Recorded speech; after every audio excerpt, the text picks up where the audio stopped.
कांग्रेस प्रदेश चुनाव समिति की बैठक आज कांग्रेस मुख्यालय राजीव भवन में संपन्न हुई। इस बैठक में छत्तीसगढ़ कांग्रेस प्रभारी सचिन पायलट मौजूद रहे। वहीं बैठक की स्क्रीनिंग कमेटी प्रमुख रजनी पाटिल, पीसीसी चीफ दीपक बैज, पूर्व सीएम भूपेश बघेल, चरणदास महंत, शिव डहरिया सहित कई बड़े नेता शामिल हुए। वहीं मीडिया से चर्चा के दौरान तमाम बड़े नेताओं ने लोकसभा चुनाव को लेकर कई बड़ी बात कही। आइए आपको बताते हैं उन्होंने क्या कुछ कहा। 2023 के इलेक्शन में उसको फिलअप कैसे करेंगे। दूसरी बात, अगर बस्तर की सिनेरियो की बात करें तो बस्तर में मनभेद और मतभेद ये सामने भी आई है। उसकी शिकायतें दिल्ली में भी हुई है। जो पूर्व मंत्री हैं उन्होंने गड्ढे खोदे हैं कई विधायकों को। इन सबको तालमेल कैसे बैठाएंगे। विधानसभा का चुनाव पूर्ण हो गया। हम सब चाहते और उम्मीद करते थे सरकार हमारी बने, और इस बात का दुख के सब लोगों को है कि हम सरकार नहीं बना पाए। और अब आने वाले समय हमें आगे देखना पड़ेगा। हम लोग आशावान हैं, पॉजिटिव हैं, सकारात्मक सोच को लेकर आगे बढ़ रहे हैं। और अगर किसी जिले में, किसी विधानसभा क्षेत्र में कहीं छोटी मोटी घटना भी है, उसका समाधान ढूंढकर नए सिरे से आगे बढ़ेंगे। अब समय है मजबूती से, एकजुटता से आगे बढ़कर चुनाव लड़ने का।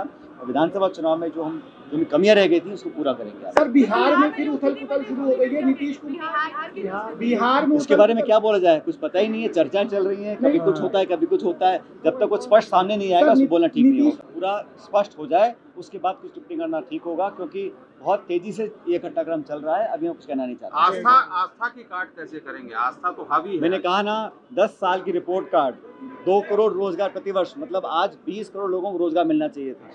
काला धन वापस लेकर आएंगे, महंगाई खत्म कर देंगे। जो कानून बनाए किसान के खिलाफ, 3 काले कानून बनाए, वो अंत में वापस लेने पड़े। फौज की भर्ती में अग्निवीर योजना को लेकर आए। आज नौजवान उससे आहत है, अपना भविष्य अंधकार में देखता है। छोटा उद्योग हो, लघु उद्योग हो, निवेश हो, बेरोजगारी इतिहास में इतनी कभी नहीं जितनी आज है। हर क्षेत्र में केंद्र सरकार फेल हुई है, लेकिन फिर भी अपना प्रोपेगेंडा, अपना प्रचार, अपनी पब्लिसिटी उस माध्यम से इस बात को ढक रहे हैं और जज्बाती मुद्दों को लेकर, भावनात्मक मुद्दों को लेकर अपनी नाकामी को छुपा रहे हैं। हमारा दायित्व बनता है एक सक्रिय मजबूत विपक्ष के नाते जनता के बीच में जाएं और हम लोग सच्चाई को प्रकट करेंगे जनता के बीच में।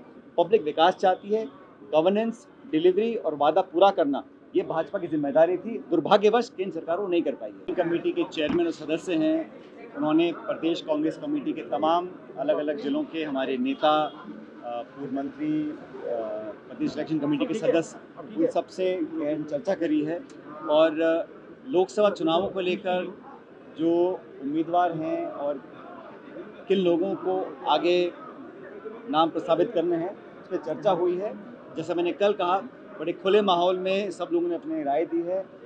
कांग्रेस पार्टी का वोट शेयर इस चुनाव में कम नहीं हुआ। हम सरकार नहीं बना पाए हैं, लेकिन लोकसभा की चुनौती के लिए सभी कांग्रेस कार्यकर्ता तैयार हैं।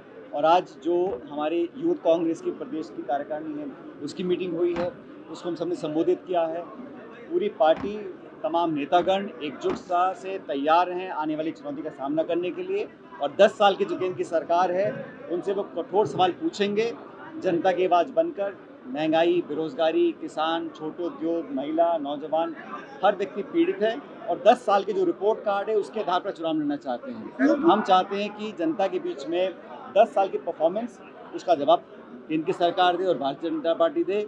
और आप सभी जानते हैं कि राहुल गांधी जी यात्रा जो है, भारत जोड़ो न्याय यात्रा, वो छत्तीसगढ़ भी आएगी। उस संदर्भ में हम लोगों ने आज मीटिंग करी है, अलग अलग नेताओं को जिम्मेदारी दी है और व्यापक तरीके से उस यात्रा की तैयारी हम लोग कर रहे हैं। ऐतिहासिक स्वागत उनका होगा छत्तीसगढ़ के अंदर। मैं मानता हूं कि इस यात्रा से देश, समाज और पार्टी सभी को लाभ मिलेगा। और छत्तीसगढ़ के संदर्भ में मुझे देखकर खुशी हुई इन 2 दिनों में कि सभी नेता संकल्पित हैं।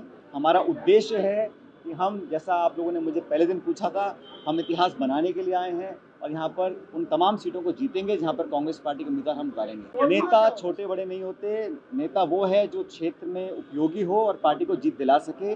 आज कांग्रेस पार्टी चाहती है कि इंडिया अलायंस मजबूत रहे और जहाँ कांग्रेस पार्टी उम्मीदवार उतारेगी वो जिताऊ होगा। उसमें से नौजवान भी होंगे, अनुभवी भी होंगे। सब लोगों को जो जीतने वाला उम्मीदवार होगा उस पर सहमति बनी है कि उसी व्यक्ति को मैदान में उतारा जाए। तो अखिल भारतीय कांग्रेस कमेटी अगले हफ्ते 10 दिन के अंदर दिल्ली में चर्चा कर नाम को शॉर्टलिस्ट करेगी। और हम सब चाहते हैं कि इस बार जो लोकसभा के उम्मीदवार हैं उन लोगों के नाम हम समय रहते डिक्लेयर करें, ताकि प्रत्याशी को उतने बड़े इलाके में अपना प्रचार करने का पर्याप्त समय उनको मिले। यही बात कही थी 2004 में, जब चुनाव लड़ने गए थे वाजपेयी की सरकार में। कहा था इंडिया शाइनिंग है, हम तब मोहम्मद लेकर आएंगे।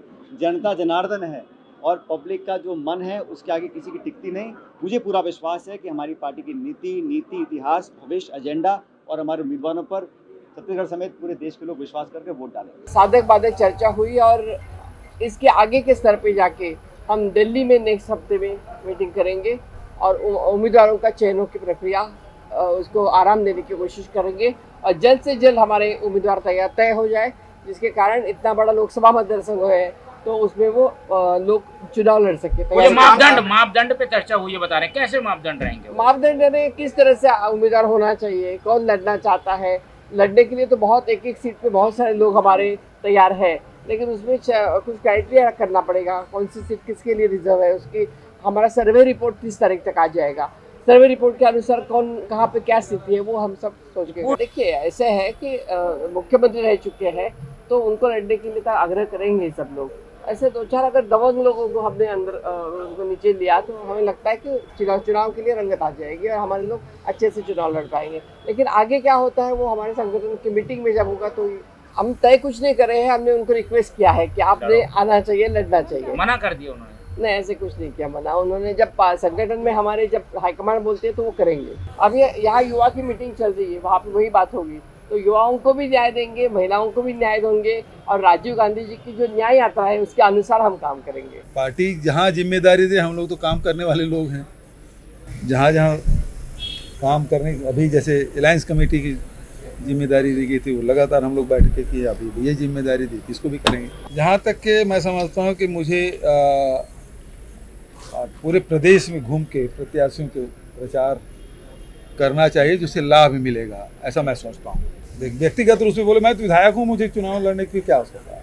लेकिन यदि और मैं ये भी सोचता हूँ कि अभी जैसे पूरे प्रदेश में घूम के जितने जो प्रत्याशी होंगे उनके पक्ष में प्रचार करने की जिम्मेदारी यदि मुझे मिलती है तो ज़्यादा अच्छा रहेगा। आप इच्छुक हैं क्या चुनाव लड़ने के? कई लोग बता रहे हैं मना कर रहे हैं, तो आप नहीं, लेकिन आपके वरिष्ठ नेता लोग आग्रह भी कर रहे हैं कि दबंग नेताओं को चुनाव लड़ना चाहिए, सीट हरिया जी को लड़ना चाहिए। देखो, ये किसको लड़ाना है लोकसभा चुनाव ये तय करने का काम हमारे वरिष्ठ नेताओं का और हमारे हाईकमान का है। वो जो जिम्मेदारी जिसको देंगे, कांग्रेस का हर कार्यकर्ता उसको निभाने को तैयार है। भारतीय जनता पार्टी के नेता क्या कहते हैं उस पर हमको नहीं जाना है और हमारी पार्टी के लोग और हमारी सरकार जो है भूपेश बघेल जी के नेतृत्व में सबसे बेहतर काम करने वाली सरकार रही है और चुनाव में हार जीत लगे रहते हैं। उन कारणों की अभी परीक्षण भी हो रहा है और आने वाले समय में लोकसभा चुनाव में जो गलतियां कुछ हुई होंगी वो दोहराई ना जाए, इसका प्रयास हम लोग करेंगे।